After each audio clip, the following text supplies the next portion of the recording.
အားလုံးခရစ်တော်ရဲ့နာမ၌ရှလောမ်ဆိုမကျွန်မအသက်တပံပြန်လည်ပြီးနှုတ်ခွန်းဆက်တာလိုပါတယ်ဒီနေ့ကျမတို့အချိန်ရတဲ့ချိန်မှာအနည်းငယ်နှုတ်ကပတ်တော်ကိုဆွေးနွေးရအောင်နော်ကိုရိန္သုဩဝါဒစာဒုတိယဆောင်အခန်းကြီး9အငယ်930ကိုရိန္သုဩဝါဒစာဒုတိယဆောင်အခန်းကြီး9အငယ်930ထို့ကြောင့်ငါတို့သည်နေမြတ်ရ၌နေသည်ဖြစ်စေ၊ကွာဝေးရာရ၌နေသည်ဖြစ်စေသခင်ဖျားနှစ်သက်တော်မူသောသူဖြစ်ခြင်းကစေတနာစိတ်ရွှေကြိုးစားအားထုတ်ကြ၏အကြောင်းမူကားငါတို့ရှိသမျှသည်ကိုယ်ခန္ဓာ၌ကျင့်သောအကျင့်ကောင်းမကောင်းရှိသည့်တိုင်အကျိုးပြစ်ကိုအတီးတီးခံခြင်းကခရစ်တော်၏တရားပလင်ရှင်၌ပေါ်လာရကြမည်တဲ့ကျမတို့ကောရိန္သုဩဝါဒအဲ့မတိုင်ခင်ကောရိန္သုဩဝါဒပထမဆောင်အခန်းကြီး30အငယ်31ထဲမှာကျမတို့ကြည့်မယ်ဆိုရင် whatever you are doing to the glory of God ဘောနော်ဖခင်ရဲ့အလိုတော်တိုင်း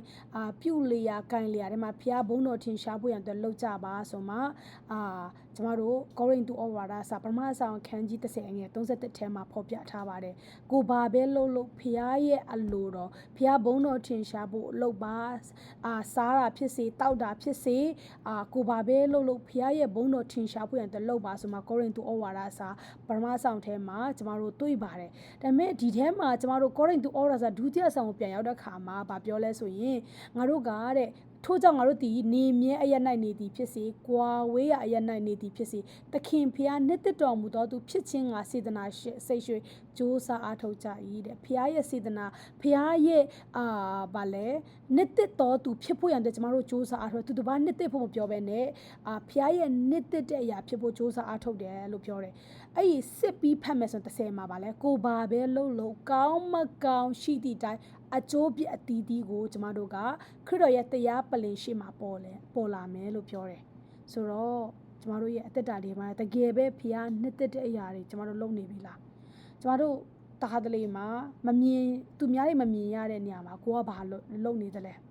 ကိုလုပ်နေတဲ့အတိုင်းပဲတရားပလင်ရှိမှာ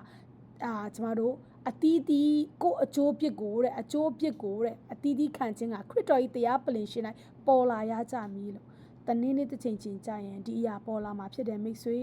ကိုပါပဲလို့ဖခင်ရဲ့ဘုန်းတော်ထင်ရှားဖို့ရန်အတွက်ကောရိန္သုဩဝါဒစာပထမဆောင်ခန်းကြီး30ငယ်33ထဲမှာဖခင်ဘုန်းတော်ထင်ရှားဖို့ရန်အတွက်စားသည်ဖြစ်စေအတောက်သည်ဖြစ်စေဖခင်ဘုန်းတော်ထင်ရှားဖို့ရန်အတွက်လုပ်ဖို့ကောရိန္သုဩဝါဒစာဒုတိယဆောင်ခန်းကြီး9အငယ်930ထဲမှာကျမတို့လှုပ်တဲ့အတိုင်းကောင်းမကောင်းအကျိုးအပြစ်ကိုတရားပလင်ရှေ့မှာခရစ်တော်ရဲ့တရားပလင်ရှေ့၌ပေါ်လာမယ်လို့ရေးထားပါတယ်ဒါကြောင့်ကျမတို့လှုပ်တဲ့အရာတွေဟာလှုပ်တဲ့အတိုင်းပဲကောင်းမကောင်းပေါ်လာမှာဖြစ်ပါတယ်ဖခင်ရဲ့ရှေ့မှာကွယ်ထားတာဘာမှမရှိဘူးဖခင်ကတင်လှုပ်တဲ့အရာတွေအားလုံးကိုတီးမှတ်တယ်ဒါကြောင့်ဘာပဲလှုပ်တင်လှုပ်တဲ့အရာတွေဟာဖခင်နှစ်သက်တဲ့အရာဖြစ်ဖို့ဖခင်ဘုန်းတော်ထင်ရှားဖို့နံပါတ်1ပြင်ဖခင်နှစ်သက်တဲ့အရာဖြစ်ဖို့ရန်အတွက်ပြင်နံပါတ်3ကိုလှုပ်တဲ့အရာတွေကတရားပလင်ရှိမှာကောင်းမကောင်းလို့တဲ့အကုန်လုံးပေါ်လာမယ်ဆိုတဲ့အရာလေးကိုကျွန်မအနေငယ်အချိန်ရတဲ့ချိန်လေးမှာအနေငယ်ပြောချင်ပါတယ်ကြားနာရတဲ့ဖျားရှင်ကောင်းကြီးပေးပါစေ